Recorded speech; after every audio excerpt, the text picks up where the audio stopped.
আজি গৰম বহুত পৰিছে, সেইবাবে আমি ওলালোঁ লগৰবিলাকৰ লগত জাতিংগা নদীত গা ধুবলৈ। এয়া আমি জাতিংগা নদীৰ মাজে মাজে শিল পানীৰ মাজে মাজে গৈ আছোঁ। আমি যিখিনি ঠাইত চিলেক্ট কৰিম আৰু গা ধুবৰ বাবে বা খানা খাবৰ বাবে, সেইখিনি ঠাইলৈ আমি সকলোৱে মিলি গৈ আছোঁ। এইখিনি ঠাই আমি চিলেক্ট কৰিলোঁ খানা খাবৰ বাবে আৰু গা ধুবৰ বাবে। এয়া মোৰ লগৰবোৰে গা ধুই আছে।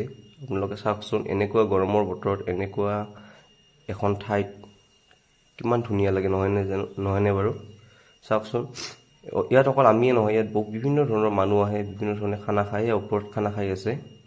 এনেকৈ সকলোৱে মিলি ইয়াতে খানা খাই হলিডে উদযাপন কৰিবলৈ আহে।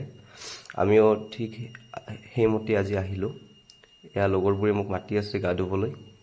এনেকুৱা এটা পৰিৱেশত কি ধুনীয়া লাগে, নহয়নে? অৱশেষত আমি ৰুমলৈ গা পা ধুই ৰুমলৈ বুলি ওলালোঁ, কাৰণ ইয়াৰ পৰা ৰুম আমাৰ বহুত দূৰ হয়।